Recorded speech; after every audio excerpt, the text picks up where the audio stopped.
Oluchi was only 19 years old. Every day, she walked up and down the hot streets of Lagos shouting, "Buy your sweet bananas, fresh oranges." The sun was hot like fire. Her skin burned. Her throat was dry. Her tummy made small noises because she had not eaten since morning, but she dared not touch even one fruit from the tray on her head. The fruits were not hers. They belonged to her stepmother, Mama Seide, and Mama Seide had warned her, "If one banana is missing, I will beat you like a drum." As Oluchi crossed the road to sell to a customer, a man came close to her. He looked dirty and tired. His clothes were old and torn. His beard was rough and scattered. He looked like someone who slept under the bridge. His eyes were sad. He held his stomach and said, "Please, sister, I'm very hungry. Just one banana. I have not eaten since yesterday." Oluchi looked at him, then at the fruits. Her heart felt small. She knew how hunger felt, but she shook her head quickly. "I'm sorry. These fruits are not mine. My stepmother will beat me." She turned to go. But after a few steps, something made her stop. She turned and looked back. The man was still standing there. He didn't shout or beg again. He just looked at her, like someone who had given up, like someone who was tired of life. He looked weak, like he could fall down at any time. Oluchi looked left and right. Nobody was watching. She walked back to the man, picked a bunch of bananas from her tray, and gave it to him. "Here, just eat and go," she said quietly. The man didn't say anything. He just looked at the bananas, then at her. His mouth opened like he wanted to talk, but no words came out. Oluchi turned and walked away quickly. She didn't want trouble. What Oluchi didn't know was that the man kept watching her. He didn't eat the banana immediately. He stood there holding it like it was gold. Then, slowly, he followed her from a distance. He watched how she smiled at customers, how she greeted elders with respect, even when they shouted at her. He saw when a woman poured water on her because she didn't give the right change. Oluchi didn't fight. She simply wiped her face and kept selling. That night, when Oluchi returned home, Mama Sade counted the fruits. Her eyes became red. "One banana bunch is missing. Where is it?" Oluchi tried to explain. "A hungry man begged me." Before she could finish, kabam! A hot slap landed on her cheek. "You thief! Do you think I pluck bananas from heaven?" Mama Sad shouted. She poured the small food Oluchi had served into the gutter and dragged her outside.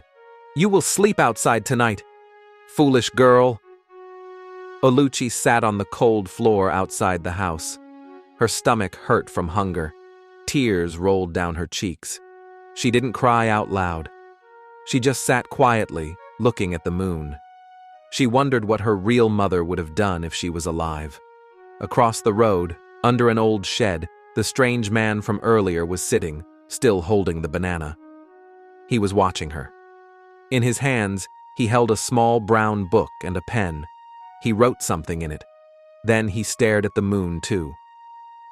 The next morning, before Oluchi left the house, Mama Sade gave her more fruits to sell and warned her again.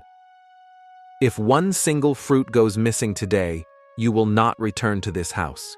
You will become a street girl. You hear me?" Oluchi nodded. Her cheek was still swollen from the slap. She carried the tray and walked to the same busy road. As the days passed, Oluchi saw the man a few more times. Sometimes he sat under the shed. Sometimes he walked around like he had nothing to do. He always looked at her, but he never begged again. He only nodded if their eyes met. Oluchi became curious about him, but she didn't speak to him again. One afternoon, something strange happened. A black Jeep with tinted windows stopped near Oluchi while she was selling fruits. A woman in big glasses stepped down and called her. "Hey girl, come here." Oluchi walked close, thinking maybe the woman wanted to buy. But the woman looked at her from head to toe and asked, "What's your name?" "Oluchi." "How old are you?" 19. The woman smiled strangely. "You're beautiful, pure. That's hard to find these days." Then she turned to the man sitting in the front seat of the car and said, "She will do." Oluchi didn't understand. "Do for what?" she asked. "Don't worry, you'll know soon," the woman said, and gave her a card. "Come to this address tomorrow. Tell no one. It's important." Oluchi took the card and watched the car drive off. She felt confused and scared. Why did a rich woman like that want to see her? What did she mean by "she will do"? Do for what? That night, she couldn't sleep. She kept the card under her wrapper and lay awake, thinking about it. Should she go? What if it was a trick? What if it was something dangerous? But something inside her said, "Go." What she didn't know was that her life was about to change forever. She didn't know that the man she gave the banana to, the one with dirty clothes and tired eyes, was connected to the rich woman. She didn't know that very soon. She would be forced into a marriage with that same poor-looking man, and she would never guess his true identity. He was not who he appeared to be. And Oluchi's world was about to turn upside down. 2 days later, Oluchi sat on the small wooden bed in her corner of the one-room house. In her hand was a small, clean card. A man in neat clothes had given it to her again yesterday while she was packing up her tray. He didn't say much. He only smiled gently and said, "Someone saw what you did. You are kind. Come to this address tomorrow by 11 a.m. We just want to talk to you. Don't be afraid." Oluchi had said thank you and taken it, but now she looked at the card and felt very confused. What do they mean by, "We just want to talk to you"? She asked herself. What if it's something bad? What if they are kidnappers or ritual people? Her heart started beating fast. She had heard of girls who disappeared after visiting strange places. Some people even used sweet words to deceive poor girls like her. She flung the card to the corner of the room and hissed, "A beg, I don't want trouble." She stood up quickly and went outside to fetch water. There were still dishes to wash, clothes to rinse, and the tray of fruits to carry to the market. Mama Sade would soon start shouting if she wasted more time. The next day, while hawking fruits under the same hot Lagos sun, Oluchi felt a strange feeling, like someone was watching her. She turned, and there he was, the same man she had given bananas to. He had bathed this time. His hair was combed. His shirt was still old but clean. He didn't look hungry anymore. "Hello," he said with a small smile. Oluchi raised her eyebrows. "Do you want banana again?" she asked. "No," he laughed. "I just wanted to see you. Can we be friends?" Oluchi stepped back slightly. "No, please, I'm not looking for friends." She picked up her tray and walked away quickly. The man watched her go, still smiling. He didn't chase her. He just nodded to himself, like he was sure of something. Back at home, Pa Joseph sat on the bench outside his house, deep in thought. His face looked tired, his beard white with age, and his hands rough from years of carpentry work. He had never been the same since his wife died, and he remarried Mama Sade. She had promised to care for Oluchi like her own daughter, but instead treated her like a slave. Oluchi never complained. She worked, she smiled, and she obeyed. But Pa Joseph could see it. His daughter was suffering. Every day she walked from street to street, under the sun, sometimes on barefoot, hungry. His heart ached. If only someone could take her away from here, he whispered to himself. Maybe then she'll find peace. Just then, a shadow fell over him. He looked up. The same man Oluchi had given the banana to was standing there. He wore the same clean shirt from earlier and looked humble, respectful. "Good afternoon, sir," the young man greeted, bowing slightly. "Afternoon," Pa Joseph answered, squinting at him. "My name is Amika," the man said. I came to speak to you about something important." Pa Joseph pointed to a stool. "Sit down, I'm listening." Amika sat, folded his hands, and looked down like someone who had practiced this moment many times. "Sir, please don't be angry. I know this may sound strange, but I am interested in your daughter, Oluchi. I want to marry her." Silence. Pa Joseph didn't say anything at first. He just looked at Emeka from head to toe. He saw the worn shoes, the simple clothes, the shy look in his eyes. He looked like someone who didn't have much, someone who maybe couldn't even feed himself, talk less of a wife. But still, something about him didn't feel wrong. There was a peace around him, a gentleness. "Marry Oluchi?" Pa Joseph finally said.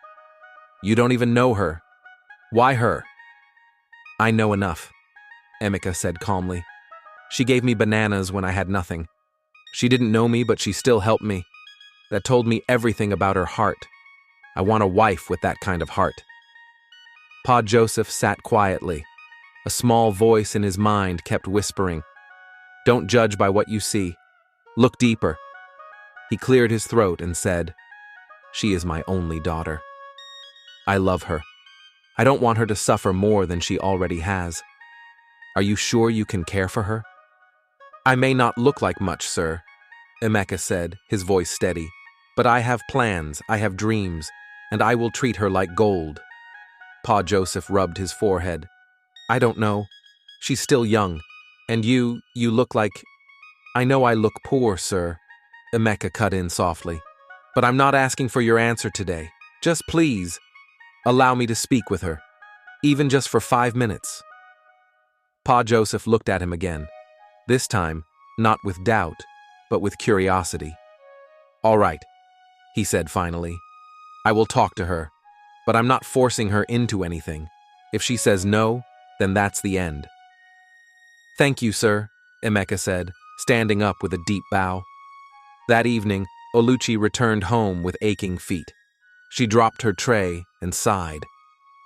Before she could enter the room, her father called her aside. "Someone came to see you today," he said. "Who?" she asked, confused. "Remember the man you gave banana to?" he said.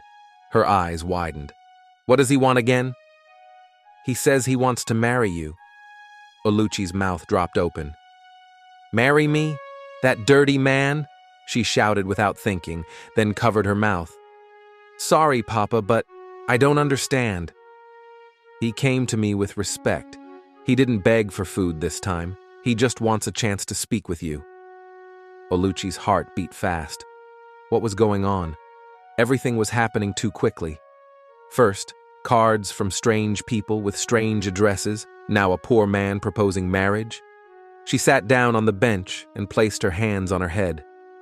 "God, what is this?" she whispered. The sun had not risen fully when the poor man came again, this time holding a small bottle of wine in one hand and a plastic bag in the other. He looked clean, and his clothes, though still old, were well ironed. His shoes were dusty, but neat. He walked straight to Pa Joseph's house with boldness, like someone who had made up his mind. Pa Joseph was sitting on a wooden bench outside their small house, chewing on a stick as he watched the morning go by. When he saw the man walking towards him, he sat up a little. The man greeted him politely and handed him the bottle of wine. "This is for you, sir," the man said with a small bow. Pa Joseph looked at the bottle. It was a cheap brand, the kind people in the village only used when there was no money. He smiled and said, "Ah, this must have cost you a lot." The young man only smiled and replied, "It's the best I can afford now." Pa Joseph looked at him with quiet eyes. "Where are you from, young man?" The poor man straightened up and said, "I am from Umuwe's village, not far from here." "Umuwe's? I know that village." Pa Joseph nodded slowly. "Good people live there." But the poor man didn't say anything else about himself. He kept his true identity to himself. After a short silence, Pa Joseph stood up and called, "Oluchi, come out here." Oluchi stepped out slowly from the house, wiping her wet hands with the edge of her wrapper. Her heart started beating fast when she saw the man again. "Not this man again," she whispered to herself. The poor man looked at her and smiled. "I came to talk again," he said gently. "I would like to marry you." Oluchi opened her mouth slightly in shock. "Me? Marry you?" she said in a low voice. "Yes," the man replied. "I will take care of you. I will help you go to school. I promise." Oluchi stared at him. She looked at his dusty shoes, his old clothes, and the way his voice shook as he spoke. Something in her heart said he meant it, but another part of her laughed inside. "How will a man that cannot buy good clothes pay for my school fees?" she thought. She shook her head gently and spoke. "I don't want to marry you. I want to go to school. I want to be somebody in life. Please understand." The poor man nodded slowly, as if he expected her answer. But then, before anything else could be said, Pa Joseph turned to Oluchi and said something that shook the whole compound. "You will marry him," he said firmly. Oluchi's eyes widened. "Papa?" "Yes," Pa Joseph said. "I like this young man. There's something about him. I don't know what it is, but my spirit accepts him." Tears gathered in Oluchi's eyes. "But Papa, I don't want him," she said, her voice rising. "I don't love him. I don't even know him." As they were talking, Mama Sade came out of the house, tying her wrapper tightly and placing her hand on her waist. "What's all this noise?" she asked. Pa Joseph told her, "This young man says he wants to marry Oluchi." Mama Sade's eyes lit up. She turned to look at the poor man. Then, to everyone's surprise, she asked sharply, "If Oluchi goes with him, who will now hawk my fruits? Who will help me in the shop?" Pa Joseph turned to look at her with his mouth open. "So that's what you're worried about?" he asked. Mama Sade didn't reply. She turned and walked back inside, but as she entered the house, a wicked smile crept onto her face. "If marriage will take this girl out of my house," she said to herself, "I don't think it will work." Back outside, Oluchi was crying now. Her eyes were full of pain. She turned to her father and said, "Please, don't force me. I want to go to school. I don't want to marry anyone now." But Pa Joseph only looked at her with a calm face. "You will not regret this, Oluchi. I know I don't have much, but I also know when a good man stands before me. My heart says this man will take care of you." Oluchi cried even harder and ran inside the house. Later that night, she sat in the small living room with her father. The light bulb hanging from the ceiling was blinking. The room was quiet, except for the sound of her quiet sobs. Her father sat in his usual chair, looking at her. "Papa," she said in a broken voice, "I beg you. I don't want this man. I don't even know his name well. He's poor. He has nothing. Why do you want to throw me away like this?" Pa Joseph leaned forward and held her hand gently. "I'm not throwing you away, my daughter. I am giving you a chance. Something tells me this man will change your life. My instincts have never failed me. Please, trust me." Oluchi looked at her father, tears still flowing down her cheeks. She felt like her dreams were being buried slowly, one by one. Her stepmother didn't care, and now her own father had turned his back on her. At least that's how it felt. She didn't know that the man everyone saw as poor was actually hiding a life full of riches. She didn't know that her kindness with one bunch of bananas would lead her to a future far beyond what she ever imagined. And as the night grew deeper, Oluchi sat by the window, looking at the moon, thinking about her life, her dreams, and the stranger who wanted to marry her. A man who had nothing, yet promised everything. The sun was still hiding behind the hills when Pa Joseph heard the sound of cars driving into his compound. It was very early in the morning, and everything was still quiet. The birds had just started singing when the first car, a shiny black Jeep, stopped in front of his house. Then more cars followed, long, beautiful, expensive cars that looked like the kind he only saw in films. Before Pa Joseph could understand what was happening, a tall man in a black suit stepped out of the first car. He opened the boot of the Jeep and began to bring out bags of foodstuff, bags of rice, cartons of noodles, yams, tomatoes, even drinks and cooking oil. The man walked towards Pa Joseph's door and knocked gently. Pa Joseph came out, confused. "Yes? Who are you looking for?" he asked the man. The man bowed slightly and said, "Good morning, sir. My boss sent me." "Your boss?" Pa Joseph asked, even more confused now. "Who is your boss? What does he want with me?" The man smiled kindly and replied, "He said I should deliver these items to you and your family. He will be coming himself this evening to speak with you." Before Pa Joseph could ask more questions, the man had already gone back to the cars. With the help of others, they quickly arranged the foodstuff in front of the house and drove off. Pa Joseph stood there, scratching his head. He looked at the large supply of food and muttered to himself, "What is going on? Who is this boss?" Oluchi and her stepmother came out too, both shocked by what they saw. Oluchi stared at the bags and asked, "Papa, who brought all these things?" "I don't know," Pa Joseph said, still dazed. "They said their boss will come in the evening." Oluchi's stepmother, as usual, was only interested in the food. She started checking the items and smiling to herself. But Oluchi was not smiling. Something in her heart was telling her that this wasn't just about food. Something big was coming. Later that evening, Pa Joseph sat outside his house, his eyes watching the road. He had taken his bath, put on a clean shirt, and rubbed powder on his face. He kept looking left and right like a man waiting for a miracle. And then, it happened. Sirens screamed in the distance.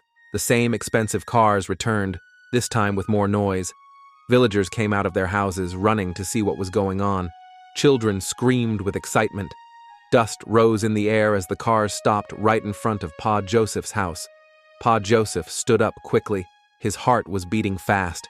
The doors of one of the cars opened, and there he was. The poor man. The same man who wore torn clothes and begged Oluchi for banana. The same man who brought cheap wine to ask for her hand in marriage. He stepped out, but this time, he looked very different. He was wearing a rich black suit, shiny shoes, and dark glasses. His hair was cut neat, and he was surrounded by men in suits who walked closely behind him. Pa Joseph's mouth fell open. He blinked twice and stepped back in shock. Is that Amika?" he asked, whispering to himself. Amika walked forward with a calm smile and removed his glasses. "Good evening, sir," he said. Pa Joseph held his chest. "My God, it's you. Amika?"